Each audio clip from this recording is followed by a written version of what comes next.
Well, for more on that story, we're joined by Samir Altaqi. He's a former member of the Syrian parliament and now the director of the Orient Research Centre in Dubai. Welcome to the programme. The evacuation of Yarmouk camp has been delayed. Do moves like these, modelled after Homs, help in the peace efforts? I think what's going on the ground is completely differing from what's going on the diplomatic scale. Practically on the ground, things are getting more tense and more polarization is getting through. Even the small areas where there had been a kind of a truce, there is now a regression and there is a step back toward more confrontations. The regime is trying to profit from the pressure of the diplomatic effort to try to make new advances in many areas, including in Damascus, in Mazamiya area. So it's very hectic, and I doubt in these conditions that the diplomatic situation will be permitting really a serious negotiation at this level. How does the killing of the rebel commander Zaran Aloush from Jaish al-Islam reshuffle the lineup of the opposition members? Is this likely to affect the January meeting as well?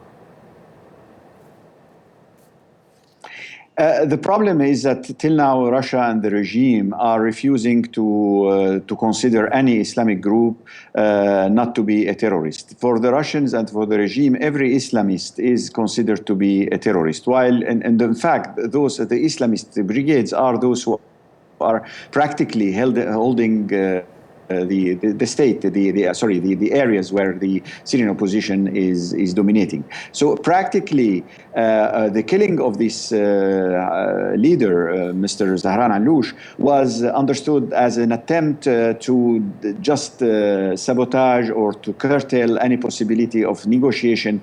But what had happened is that the substitution of his leadership was quite in the same line, in the same track. Subsequently, they were able to keep unifying their leadership. They were able to continue to say that they will be participating in the political process. But till now, I do have lots of doubt that if still the Russians are trying to bombard those who are on the table in the negotiation, whether those negotiations will take place at all, because practically the Russians by this are just blowing up any possibility of negotiation. Diplomatically, what can we expect? Qatar and Russia foreign ministers met on Friday. What do you think they will have discussed? I think exactly they were trying to negotiate about what can we do in the next meeting, especially regarding the acceptance of Russia, the need for Russia to accept that without accepting the Islamic brigades that are holding the ground, that are not considered to be terrorists by the international community, should be a genuine partner in the negotiation. So I think this is the main aim.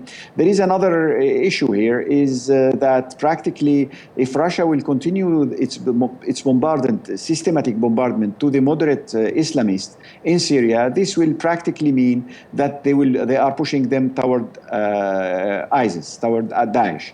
So practically, I think the Qataris were very much concerned about this issue, and I think they are seeking to find whether there is any possibility to find a way to settle an agreement with the Russians, whether they will do it or not, which is really threatening the pursuing of the diplomatic process. Samir Altaqi, thank you.